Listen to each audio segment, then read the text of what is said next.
Alors on reprend ce cours sur la guerre froide.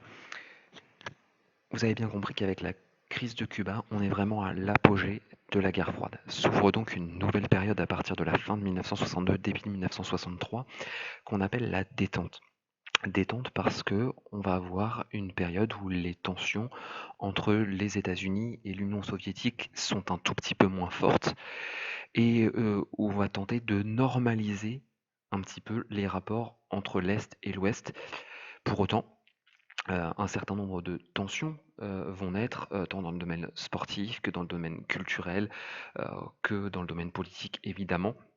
Et il y aura quand même quelques écueils à cette période de détente, mais globalement, dans l'ensemble, on va rentrer dans une période un petit peu moins tendue entre 1963 et 1975.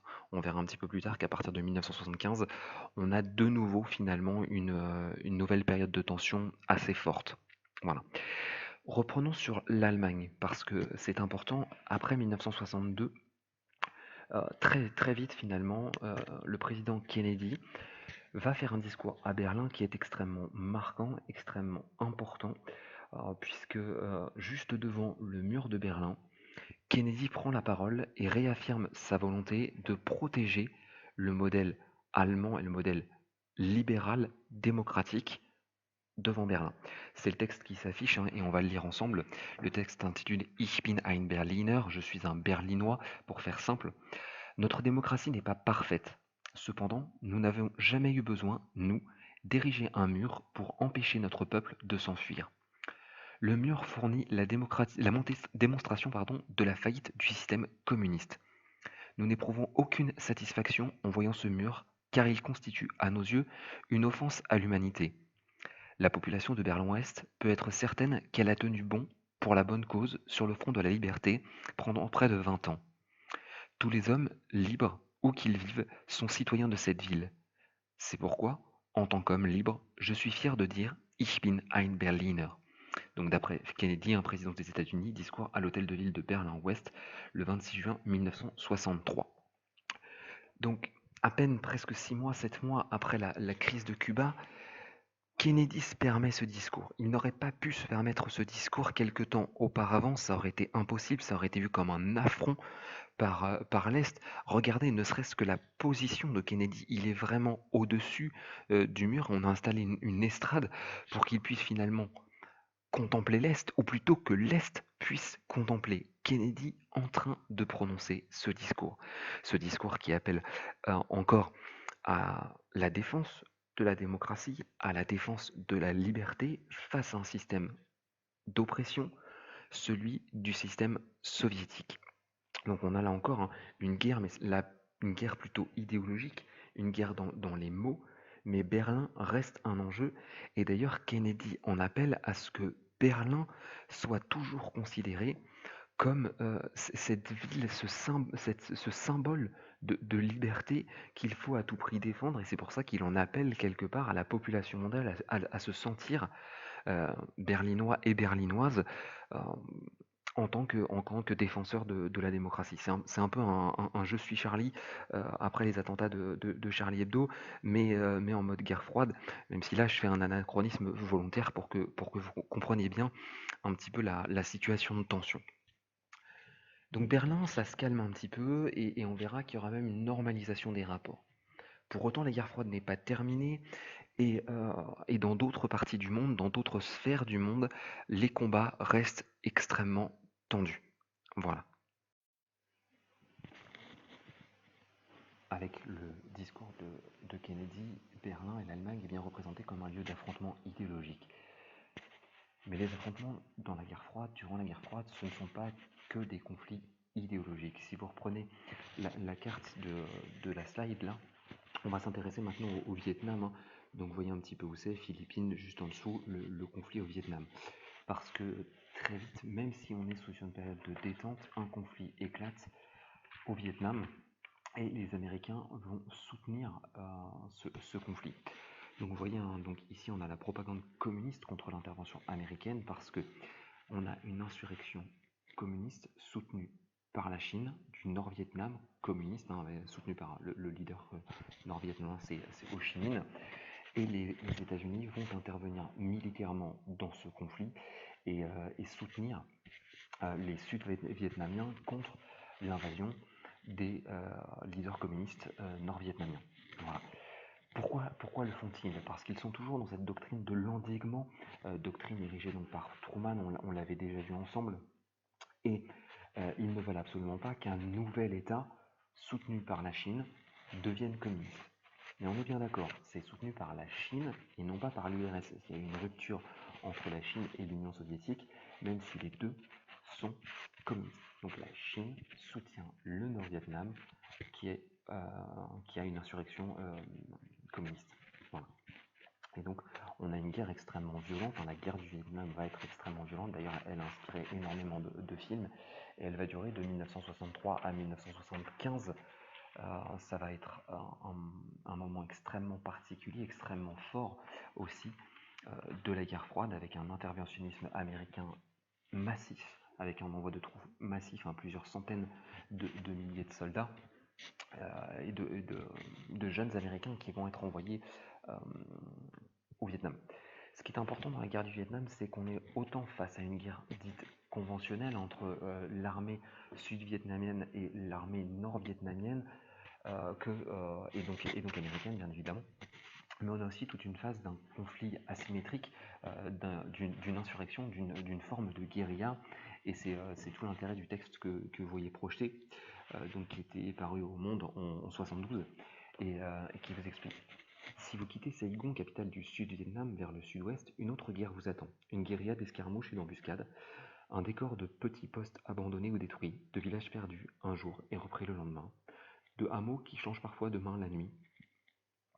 Une guerre faite à la fois d'assassinats et de petits raids meurtriers. À My Chan, sur le front nord, l'aviation américaine et les fusiliers marins sud-vietnamiens se battent contre l'armée régulière nord-vietnamienne, équipée de blindés et de canons. À Vitan, on se bat tour à tour contre un commando qui vient de balancer quelques roquettes ou des obus de mortier sur un district voisin, ou contre les collecteurs de taxes. La guérilla n'avait jamais vraiment disparu de cette région. Les Viet Cong continuaient de se cacher et de circuler. Nous ne nous sommes jamais sentis en sécurité, même quand tout était calme, nous explique le lieutenant-colonel MS, conseiller américain. Le mois dernier, les Viet Cong ont amorcé 2 autres mouvements. Sur la frontière cambodgienne, à la hauteur des provinces de Kim Kiang et de Chao Do, ils ont montré une opération avec l'appui, cette fois, d'un régiment de la première division nord-vietnamienne. Cela illustre surtout la permanence des Viet Cong dans le delta, où ils sont chez eux et où ils recrutent sur place. La guerre ne fait que se poursuivre et dans certains secteurs, elle reprend. Elle n'est pas prête de se terminer. L'intérêt de ce document est de nous montrer la guerre du Vietnam comme multiforme. En effet, elle n'est pas juste un conflit entre deux armées, elle est un conflit entre une armée et une autre, et contre une armée de guérilla contre une armée conventionnelle, celle des États-Unis. Et cette guerre, elle va entacher profondément et durablement l'image des Américains. Pourquoi? Parce que vous le voyez finalement sur la photo suivante, les Américains sont responsables de bombardements de populations civiles.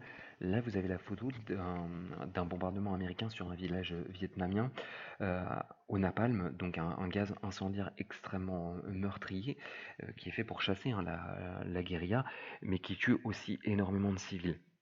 Et cette utilisation massive du napalm va nuire à l'image des États-Unis. Parce qu'en même temps, ils se veulent la patrie des droits de l'homme, ils se veulent défenseurs de la liberté face à l'oppresseur communiste, et en même temps, ils sont responsables d'insurrections contre une population civile. Donc on a quand même, durant cette période de la détente, des conflits très importants, et la guerre du Vietnam en est un. Et elle a amené même la chute d'une perte d'image, en tout cas, des États-Unis sur la scène internationale. Et ça, c'est bien important de le comprendre. Oui, les États-Unis sont aussi responsables de massacres. Très souvent, on présente finalement les Américains comme les gentils, entre guillemets, dans la guerre froide. Mais attention, c'est pas toujours le cas non plus. On le voit donc, ce conflit, c'est un conflit multiforme. Parce que là, on a parlé d'un conflit guerrier avec le Vietnam, et là, on va maintenant évoquer un conflit plus scientifique avec la conquête de l'espace. Voilà. La conquête de l'espace, c'est très important parce que ça représente une autre forme de conflit entre les États-Unis et l'Union soviétique. Là, sous vos yeux, vous avez la chronologie de la conquête de l'espace. Voilà. Première chose à noter, le 4 octobre 1957, le premier satellite artificiel, Sputnik, est lancé par l'Union soviétique. Ça lance la conquête de l'espace, la guerre face à l'espace. L'URSS va avoir pendant très longtemps une avance assez considérable sur les États-Unis dans ce domaine-là. Ça les fait apparaître comme extrêmement forts, extrêmement puissants face à tout cela. Voilà. 3 novembre 1957, par exemple, premier être vivant dans l'espace, hein, la chienne Laika. Voilà. 12 avril 1961, Yuri Gagarin, premier homme envoyé dans l'espace. Donc on le voit, l'Union soviétique a une légère avance sur les États-Unis et ça renforce leur prestige aussi dans une partie du monde. On se dit, mais le modèle soviétique finalement fonctionne, ils ont des grands techniciens, euh, des ingénieurs puissants et ça joue énormément aussi dans la guerre froide. Alors les États-Unis vont essayer de rattraper leur retard, hein, et ils créent la NASA dès 1958. Ils lancent leur premier satellite aussi. Et puis là où les États-Unis vont évidemment reprendre la main, c'est le 20 juillet 1969, puisque c'est la date où le premier homme marche sur la Lune. Donc on a bien entre les deux une compétition scientifique très intense. Et l'objectif, c'est de passer pour le meilleur, celui qui sera au-dessus de l'autre, qui aura réussi des prouesses technologiques très importantes. Là, je vous ai remis simplement donc la photo de Yuri Gagarin en 1961 et la photo de Neil Armstrong le 16 juillet 69 quand on évoque les premiers pas sur la Lune. Voilà, ça c'est simplement de l'illustration, mais ça vous montre un petit peu cette compétition scientifique et technique qui aura lieu dans tous les domaines. C'est vraiment très important à comprendre. Si je reprends là, je corrige un tout petit peu sur le document, vous voyez la date du 16, c'est le 20. Le 20, pas le 16. Alors là, je vous ai mis deux documents extrêmement intéressants. On va commencer par celui de droite, donc un couple d'espions condamnés à mort, la condamnation des époux Ronenberg, donc paru le 6 avril 1951. Mais en fait, c'est valable durant toute la guerre froide, hein, cette utilisation de l'espionnage, autant par les États-Unis que par l'Union soviétique, et ça sera une véritable chasse aux sorcières, et ça va nourrir tout ce qui est littérature, film, comique, et c'est aussi révélateur de ce qu'est la guerre froide, c'est-à-dire ce conflit qui est aussi finalement un conflit de propagande. Voilà. Je vous lis le texte donc à gauche là, la mobilisation culturelle. La mobilisation passe par les littératures populaires. Le roman d'espionnage raconte les exploits des bons des Occidentaux contre les méchants soviétiques.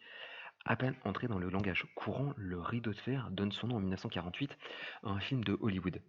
Conspiration mimant la démocratie, menaces extérieures, espionnage communiste, oppression qui règne à l'Est forment la trame des scénarios. Une trentaine de films sur le communisme en Europe sortent des studios américains, alors que la production européenne reste assez limitée.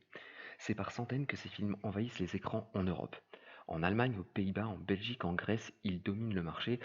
Donc là, on est sur un article de Relations internationales, hein, paru en 2003, mais c'est très intéressant, hein, et beaucoup de films se sont nourris finalement de ce conflit.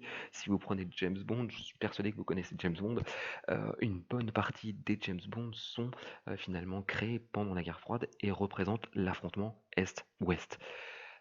Pour les fans de comics, il y en a une grande partie aussi, hein, qui sont nés pendant la guerre froide. Et là, vous avez donc deux couvertures de comics que j'ai pas pu m'empêcher de vous mettre.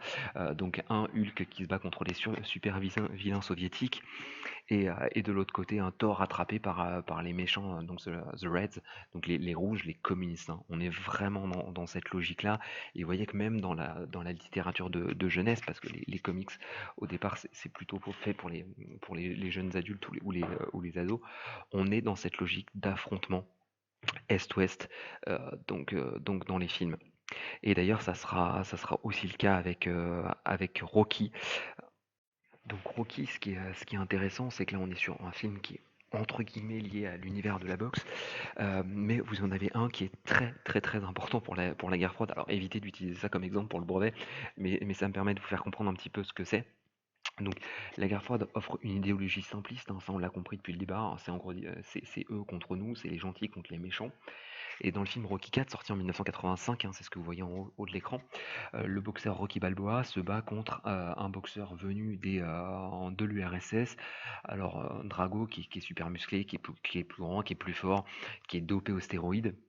Et pendant tout le film, on va jouer finalement de cette vision du monde où Rocky, c'est le gentil, c'est David contre Goliath, et finalement, évidemment, à la fin, c'est Rocky qui gagne. Et là, je vous ai mis un extrait du film. Alors, c'est dommage, la qualité n'est pas extraordinaire. Mais vous avez un extrait du film, hein, où les soviétiques parlent à un représentant des États-Unis, et c'est assez drôle. Vous avez l'intime conviction d'être mieux que nous, vous avez l'intime conviction que votre pays est tellement bon et le nôtre tellement mauvais, vous avez l'intime conviction d'être si juste et vous nous croyez si cruels. Vous voyez, finalement, ça résume très très bien cet affrontement idéologique, cet affrontement de propagande, parce que dans Rocky, ici, dans Rocky IV, on est dans un film de propagande qui se sert de l'univers de la boxe, mais on est clairement dans un film de propagande. Alors là, on a utilisé 3 exemples légers pour vous faire comprendre ça, mais c'est aussi le cas dans le sport. Les Jeux Olympiques sont un affrontement réel entre l'Union soviétique et les États-Unis. Là, vous avez un texte donc les Jeux Olympiques façon guerre froide, Nouvelle Europe en ligne le 2 mai 2010, et on nous dit, dès sa deuxième participation aux Jeux Olympiques, l'URSS passe en tête avec 37 médailles d'or contre 32 médailles américaines. 7 fois sur 9, pendant ses apparitions aux JO, l'Union soviétique a remporté le classement des médailles. Les 2 autres fois, elle finit deuxième. Les JO donnaient à l'URSS un terrain pour combattre l'ennemi et en plus devant des millions de téléspectateurs. Les journaux soviétiques déclaraient à haute voix après chaque victoire que celle-ci constitue une preuve éclatante de la puissance du système soviétique et que celui-ci est le meilleur pour l'accomplissement physique et spirituel de l'homme. Ceci n'est pas insignifiant pour leur propagande, surtout au tiers-monde où la conquête pour l'influence était encore en cours. Voilà, donc le tiers-monde, on le verra dans le prochain chapitre. Mais c'est principalement les pays d'Asie et d'Afrique nouvellement décolonisés et qui ne sont pas encore pleinement intégrés dans l'un des 2 blocs. Les Jeux Olympiques, les conquêtes sportives, c'est un lieu d'affrontement indirect, certes, mais un lieu d'affrontement. Et chacun essaye de prouver que son modèle est le meilleur. Donc là, vous avez les hockeyeurs de l'Union soviétique, un CCCP, c'est l'équivalent russe du RSS. Voilà. Et là, vous avez une photo aux Jeux Olympiques de Lake Placid, donc aux États-Unis en 1980. Et les Américains emportent le match de hockey contre l'URSS, alors que c'est le sport national en Russie. Donc vous imaginez un peu le prestige finalement de l'équipe américaine quand elle réussit cette victoire extraordinaire face à l'Union soviétique. Nous venons de le voir, la guerre froide, c'est donc aussi un affrontement idéologique entre 2 modèles. Et Berlin représente aussi cette compétition. Là, sur l'image de gauche, vous avez donc un timbre de propagande, hein, célébrant donc le 10e anniversaire de la construction du mur de Berlin. Et il faut bien le noter, hein, on a un modèle de propagande. Alors là, j'ai pris propagande soviétique, plutôt parce que c'est là où elle est la plus intense, mais la diffusion du modèle capitaliste libéral, elle existe aussi dans Berlin-Ouest, et c'est important de le mentionner aussi. Voilà. Et les différences de niveau de vie, de mode de vie, sont très importantes entre Berlin-Est et Berlin-Ouest. Et d'ailleurs, on va prendre quelques secondes pour lire le texte, pour mieux comprendre cet aspect-là des choses. Donc là, on va lire un témoignage d'un Allemand de l'Ouest qui passe quelque temps à l'Est. Donc témoignage de Herr Kabisch, jeune Allemand de l'Ouest qui effectue un court séjour à Berlin-Est. Le visa n'est attribué que pour 24 heures. Tout est tellement moins cher là-bas. Je m'offre les théâtres, l'opéra, le restaurant et même le coiffeur. En revanche, les gens paraissent mornes, éteints. L'ambiance est oppressante. Et quand on passe la frontière, il faut rester planté dans une longue file d'attente devant ces miroirs sans teint, tandis qu'un garde-frontière vous observe sans se montrer. D'autres fois, on est mis à l'écart, introduit dans une pièce et soumis à un interrogatoire par la police secrète, la Stasi. Donc témoignage publié dans J'ai vécu le mur de Berlin 1961-1989. Ce texte, il est très important parce qu'il nous montre la différence de mode de vie entre l'Est et l'Ouest. L'Ouest libéral, hein, finalement, où les Allemands peuvent profiter d'un certain nombre de loisirs très facilement, mais où le niveau de vie est assez élevé et donc où il est plus difficile aussi parfois de se payer ses loisirs. À l'Est, Le niveau de vie est moindre, un certain nombre de loisirs sont accessibles, mais très contrôlés par l'État et très contrôlés par la propagande, et pas forcément d'ailleurs accessibles par la population de l'Est qui, elle, vit dans des conditions très difficiles par manque d'argent. Ça, c'est très important à comprendre. Et il y a parfois un manque de produits de première nécessité, de l'alimentation, des vêtements, des chaussures. Ce genre de choses peut parfois manquer en Allemagne de l'Est et dans l'Est dans sa globalité, en Union soviétique de manière très générale. Et donc, on a un certain nombre d'Allemands de l'Ouest qui vont passer quelques heures à l'Est pour profiter d'un certain nombre de loisirs, mais qui, eux, peuvent revenir. Alors que ce n'est pas le cas de l'autre côté, hein, les Allemands de l'Est ne peuvent pas du tout passer à l'Ouest. Et on a un contrôle total de la population de l'Est par la police secrète, la Stasi, qui contrôle absolument tous les allées-venues et même parfois ce que vous pouvez penser, hein, parce qu'il y a presque une police de la pensée. Donc on a vraiment un affrontement très important entre deux modes de vie. Donc là sur la slide, vous pouvez voir l'architecture qui est aussi représentative quelque part de cet antagonisme. Donc je vous ai remis au milieu, hein, évidemment c'est anecdotique, mais la petite photo de Rocky, hein, d'un côté l'ouest, d'un côté l'est. Donc vous voyez la partie droite de l'image est consacrée à l'Allemagne de l'Est, la partie gauche à l'Allemagne de l'Ouest. Donc partie gauche, hein, Allemagne de l'Ouest, on a les publicités, on a le sigle Mercedes, on a un bâtiment quelque part qu'on aurait pu voir aux États-Unis à la même période. Et de l'autre côté, vous avez l'architecture soviétique, très identique, hein, dans la manière de concevoir les bâtiments, très peu de publicité, par contre énormément de propagande. C'est là où on rejoint le texte qu'on vient de lire, hein, la population est morne, éteinte, oppressée, parce que finalement elle est cloisonnée, il n'y a pas de concurrence, donc tout est standardisé. Les modèles de voitures, il n'y en a quasiment qu'un, parce que c'est toute la même. Et on vit comme ça, dans un modèle très standardisé où la concurrence n'existe pas entre les marques et où donc forcément tout est contrôlé par l'État aussi. Donc vous voyez un modèle très différent entre l'Est et l'Ouest. Parlons un tout petit peu politique parce que dans les années 70, on a quand même une nouvelle période qui s'ouvre dans les relations entre l'Allemagne de l'Ouest et l'Allemagne de l'Est. Ça va se traduire par une tentative de normaliser les rapports entre les deux États, et c'est notamment sous l'impulsion du chancelier de RFA, Willy Brandt, donc RFA République fédérale d'Allemagne, donc l'Allemagne de l'Ouest. Willy Brandt, il est chancelier de 1969 à 1974, et il va lancer ce qu'on appelle l'Ostpolitik, donc la politique de l'Est, hein, c'est de l'allemand.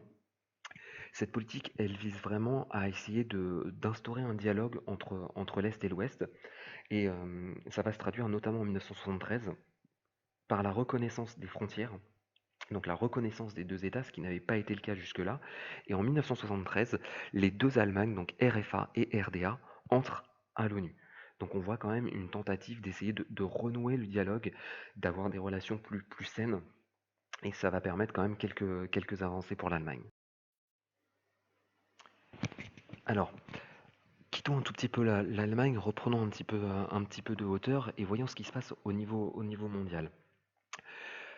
La période qui s'ouvre après 1975 est une période plus complexe de la guerre froide. Les relations deviennent de nouveau plus tendues entre les États-Unis et l'Union soviétique. Les États-Unis relancent la course à l'armement avec de nouveaux projets qui sont lancés. Donc on peut citer par exemple l'installation de nouveaux missiles en Europe, par exemple, ou tout simplement aussi l'initiative des États-Unis de lancer un projet de défense via des satellites, ce qu'on appelle le projet IDS, hein, Initiative de défense stratégique, parfois appelé aussi projet Star Wars. Donc l'objectif c'était d'arriver à détruire des missiles nucléaires soviétiques en plein vol avant qu'ils n'explosent sur Terre ou dans l'atmosphère. Alors ce projet, je vous le dis tout de suite, il sera irréalisable et en fait il ne fonctionnera jamais. Mais ça montre à quel point il y a une compétition scientifique et technique entre l'URSS et les États-Unis. L'URSS va donc de nouveau, elle aussi, hein, se lancer dans une course effrénée à l'armement, mais qui va épuiser son modèle économique. Parce que la chute de l'Union soviétique, elle commence déjà, hein, dans les années 70 et elle va se poursuivre pendant les années 80. C'est une faillite de son modèle économique qui va être à bout de souffle parce que la course à l'espace, parce que la course à l'armement va l'épuiser totalement. Voilà, et ça, c'est très, très, très important à noter. La chute de l'Union soviétique, elle vient principalement de l'épuisement de l'économie de l'Union soviétique, liée à la course à l'armement, liée à la course à l'espace.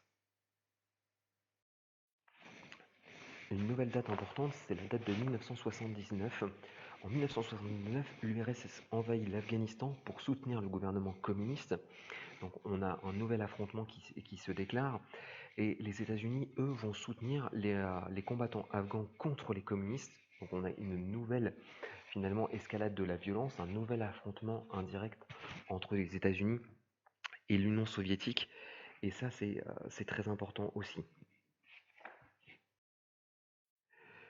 Cette invasion de l'Afghanistan, elle est importante parce qu'elle va encore renforcer les difficultés économiques et politiques de l'Union soviétique. C'est une guerre, ça coûte très cher, il faut encore supporter le coût de cette guerre, il faut dans le même temps continuer à produire de nouvelles armes pour lutter contre les États-Unis. Et, euh, et en même temps, la population de l'Union soviétique, les populations en Europe de l'Est, ne supportent de moins en moins la pression totalitaire du régime d'Union soviétique. Ils veulent des libertés nouvelles, ils veulent enfin des libertés d'ailleurs, pas de nouvelles, ils veulent des libertés, ils veulent un modèle économique qui fonctionne mieux parce que on manque de tout en Union soviétique. Et, euh, et quelques années seulement après l'invasion de l'Afghanistan, on va devoir lancer de nouvelles politiques, et ça c'est le nouveau dirigeant en place, Mikhail Gorbatchev, qui va le faire, puisqu'en 1985, quand il arrive au pouvoir, il lance deux nouvelles politiques qu'on va analyser rapidement maintenant. Donc 1985 arrive au pouvoir de Mikhail Gorbatchev, il le sait, il faut des réformes en Union soviétique. Il lance donc deux nouvelles politiques, l'une qu'on appelle la glasnost et l'autre qu'on appelle la perestroïka. Alors la glasnost concerne vraiment le domaine politique. Glasnost, ça veut dire transparence en russe, c'est-à-dire il évoque un modèle avec des élections non pas totalement libres, mais beaucoup moins contrôlées, avec moins de corruption de la part des élus, bref, plus de liberté pour les populations d'agir et d'évoluer vers un modèle plus démocratique. Alors attention, on n'est pas sur un modèle démocratique, mais en tout cas plus démocratique. Et dans le même temps, il lance une réforme là purement économique et la perestroïka, la restructuration. Il veut sortir l'Union soviétique du modèle planifié que l'Union soviétique connaît depuis 1929 avec les plans quinquennaux de Staline et ouvrir l'Union soviétique à la concurrence. Et qui dit concurrence dit ouvrir l'Union soviétique au libéralisme et donc quelque part à une part de capitalisme. Et ça, c'est très important.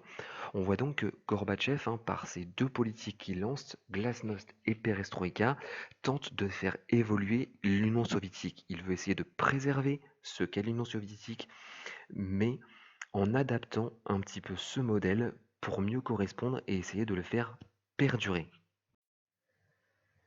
Pour autant, Gorbatchev le sait, ça ne suffira pas. Il faut absolument mettre fin à la course à l'armement parce qu'entretenir un arsenal nucléaire coûte cher et une augmentation des dépenses militaires serait catastrophique pour les États-Unis. Bilan, on va en arriver à un traité de non-prolifération des armes qui sera testé, c'est le traité de Washington, signé en 1987. Et donc vous le voyez hein, sur la photo hein, qui est signée entre Ronald Reagan, président américain, et Mikhail Gorbatchev. Hein. Ce traité met fin à ce qu'on a appelé la crise des euromissiles, où on avait une escalade de la mise à disposition en Europe de missiles nucléaires, que ce soit donc les SS-20 pour les soviétiques ou les Pershing pour les américains. Ce sont deux noms de missiles nucléaires, c'est pas la peine de les... Donc lisons maintenant le texte, la fin de la course à l'armement. À l'approche du deuxième millénaire, l'histoire a lié nos deux pays par une responsabilité commune pour le destin de l'humanité. Vous et moi sommes conscients de l'attente qu'ont nos deux peuples d'une compréhension réciproque, d'une coopération et d'un monde sûr et stable. Ceci nous oblige à discuter de manière constructive des multiples aspects du désarmement, des problèmes liés à la réduction de 50% des armes offensives stratégiques, de l'élimination des armes chimiques, de la réduction des forces armées et des armements conventionnels en Europe et de l'arrêt des essais nucléaires. Donc extrait d'un discours de Mikhail Gorbatchev à Ronald Reagan le 31 mai 1988. Ce texte montre bien la volonté de Gorbatchev de réduire l'armement conventionnel et non conventionnel. Il le sait, sans cet arrêt de la course effrénée à l'armement, l'Union soviétique va s'effondrer. L'effondrement de l'Union soviétique, elle va se faire finalement très rapidement. Et je vous propose, avant même de commencer, de lire le texte qu'on a donc à droite de l'écran. Encouragés par le vent de Moscou, des cortèges se forment en RDA pour réclamer la démocratie et une vie plus facile. Le 6 octobre 1989, Gorbatchev arrive à Berlin-Est. Très vite, le chef de l'État communiste allemand, Honecker, doit comprendre qu'il ne faut en aucun cas compter, pour venir à bout des mouvements de foule, sur les troupes soviétiques stationnées chez lui. Le 9 novembre, c'est la chute du mur. L'importance de ces événements n'échappe pas aux Tchèques et aux Slovaques. Ils se précipitent eux aussi dans les rues pour réclamer la chute d'un pouvoir dont ils savent bien qu'il procède de la seule volonté de l'occupant soviétique. Les Allemands de l'Est, les Tchèques et les Slovaques, ainsi que les Hongrois, élisent ensuite démocratiquement leurs représentants. Les communistes ne sont pas représentés dans ces gouvernements. Ça, c'est un article du Monde de novembre 1990. Alors, reprenons la première partie du texte qui est très importante. Jusque-là, et jusqu'en octobre 89, à chaque fois qu'il y a eu des mouvements de foule, à chaque fois qu'il y a eu des demandes de liberté plus grande ou d'une amélioration des conditions de vie par la population, les soviétiques sont intervenus militairement, hein. Parfois ils ont même envoyé des chars contre des manifestants. Et la nouvelle politique de Gorbatchev, notamment la glasnost, fait qu'il ne veut plus ce système-là. Il sait qu'il ne pourra pas se maintenir au pouvoir en faisant de la sorte. Et il le dit clairement à Honecker, dirigeant donc de Berlin-Est. Ce qui fait qu'en réalité, dans la nuit du 9 novembre 1989, ce qui est décidé en Allemagne, c'est qu'il n'y aurait plus de contrôle aux frontières et plus besoin de laisser passer pour les populations. Et ça, c'est très important. Le texte là qui s'affiche à l'écran nous le raconte. Berlin, 23h30 hier soir. Poste frontière de Bornholmer. Le cadenas est cassé et les portes s'ouvrent. Vers 23h, la nuit dernière, des milliers d'Allemands de l'Est ont forcé les frontières qui séparaient l'Est et l'Ouest. Les gardes-frontières n'interviennent pas. En théorie, les services de police de RDA devraient vérifier les papiers de cette foule. Très vite débordés, ils renoncent. Certains Allemands de l'Est, incrédules devant cette liberté accordée si brutalement, hésitent plusieurs minutes avant d'oser franchir la frontière. Et là, sur le pont de Bornholmer, 28 ans après, les deux cités se retrouvent. Ça, c'est un extrait du journal télévisé de France 3 le 10 novembre 1989. Donc, ce qui est intéressant, c'est que la chute du mur de Berlin, elle est inattendue, elle est extrêmement rapide et elle surprend totalement la population. Il faut comprendre ces premiers Berlinois de l'Est qui arrivent avec leur laissez-passer, parce que quelques-uns existaient quand même, et qui ne se font pas contrôler par la police. Ils passent sans que rien se passe. Et très vite, du coup, euh, plusieurs centaines de personnes vont faire de même, et la police, autant de l'Est que de l'Ouest, se trouvant débordée, eh bien, le mur de Berlin va tomber. Et la deuxième partie du texte est très importante aussi. On dit que le mur de Berlin, c'est la Bastille du communisme, et comme il va tomber, ça va octroyer un vent de liberté totale aux populations.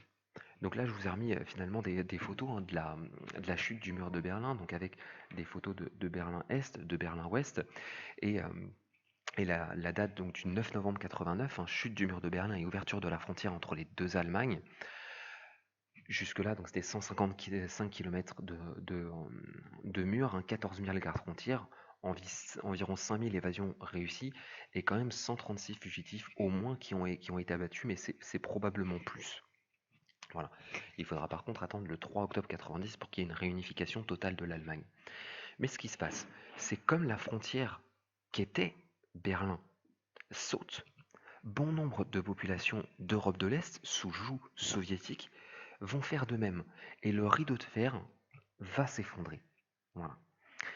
Et ça, c'est très important. Le rideau de fer va s'effondrer. Et là, vous le voyez sur la carte, vous avez un certain nombre d'États qui, entre 1989 et 1991, et fin 89 jusque 91, vous voyez une grande majorité des États qui finalement vont sortir du communisme, hein, que ce soit la Russie elle-même, l'Allemagne évidemment, la Roumanie, la Pologne, l'Ukraine, la Lettonie, l'Estonie, etc. Donc on a comme ça un effondrement extrêmement rapide de ce qu'était l'Union soviétique. Les seuls États qui restent vraiment encore communistes en 91, c'est la Chine, c'est le Laos, le Vietnam, le Cambodge et la Corée du Nord, évidemment. Là, on reste sur des États encore très marqués par le communisme, et pour certains encore aujourd'hui. La Corée du Nord, je vous le rappelle, est un État qui est encore communiste aujourd'hui. Mais vous voyez, en fait, la situation économique de l'Union soviétique était désastreuse. Elle a amené une tentative de restructuration politique, mais qui n'a pas du tout été suffisante. Et d'ailleurs, Gorbatchev en fait lui-même le constat dans son allocution du 25 décembre 1991, où il nous dit les choses suivantes. Donc il nous dit: tout ici est en abondance, la terre, le pétrole, le gaz, le charbon, les métaux précieux, d'autres richesses naturelles. Et pourtant, nous vivons bien plus mal que dans les pays développés. Il n'était plus possible de vivre ainsi, il fallait tout changer. Le système totalitaire qui a privé le pays de la possibilité qu'il aurait eu depuis longtemps de devenir heureux et prospère a été liquidé. Une percée a été effectuée sur la voie des transformations démocratiques. Les élections libres, la liberté de la presse, les libertés religieuses, des organes de pouvoir représentatifs et le multipartisme sont devenus une réalité. Les droits de l'homme sont reconnus comme le principe suprême. La marche vers une économie multiforme a commencé, l'égalité de toutes les formes de propriété s'établir. Donc ça, c'est la déclaration de démission du dirigeant de l'URSS, Mikhail Gorbatchev, le 25 décembre 91. Donc clairement, après cette date, l'URSS n'existera plus. Il y aura un nouvel organe qui s'appelle la Communauté des États indépendants, mais qui n'aura plus rien à voir avec l'Union soviétique. Le constat de Gorbatchev, il est quand même assez cinglant sur ces années de communisme totalitaire. D'abord, il nous le rappelle, la Russie est un pays riche de ressources naturelles, pétrole, gaz, charbon, etc. Et il le dit clairement, ça a été très mal exploité. Il parle des faillites du régime totalitaire, euh, qu'il a essayé d'annihiler, en prenant d'ailleurs en place la glasnost, qui a amené quand même un mouvement démocratique, et c'est d'ailleurs ce mouvement démocratique qui a amené la chute de l'Union soviétique. Il nous explique que la démocratie est en route et que le capitalisme, lui aussi, est en route. Ça sera encore très long et c'est pas au programme de troisième, mais il faut savoir que la Russie a mis des années et des années à se sortir du marasme économique dans laquelle elle se situait. Mais la fin de la guerre froide, elle est bien là par l'échec du modèle de l'Union soviétique et par la victoire, par contre, du modèle américain basé sur le capitalisme, sur la démocratie et sur la liberté. Voilà. Et en 1991, c'est donc la fin définitive de la guerre froide, puisque l'Union soviétique disparaît. Voilà. Donc ce que je vous propose pour conclure ce chapitre, c'est vraiment de copier le schéma de synthèse qui se trouve à la fin de votre manuel, sur le chapitre sur la guerre froide. Au prochain cours, je vous enverrai aussi évidemment la trace écrite du grand B. Vous verrez qu'elle est beaucoup plus simple que tout ce qu'on a pu voir, mais j'essaie vraiment d'être clair et de vous expliquer un petit peu tous les enjeux de la guerre froide, parce que c'est un chapitre très important et qui a marqué les relations internationales de 1945 à 1991. Et même encore aujourd'hui, cette période a des conséquences. On y reviendra d'ailleurs dans les chapitres suivants.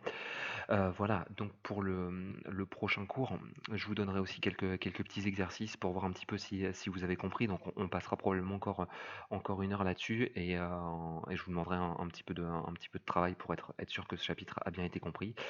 Voilà, bah écoutez, j'espère que j'ai été clair. N'hésitez pas à me poser des questions de façon par le courrier École Directe, parce que pour l'instant j'ai eu très peu de retours de votre part, et puis bientôt je vous envoie aussi la correction du travail de géographie, et puis on reste en contact. Voilà, bon courage.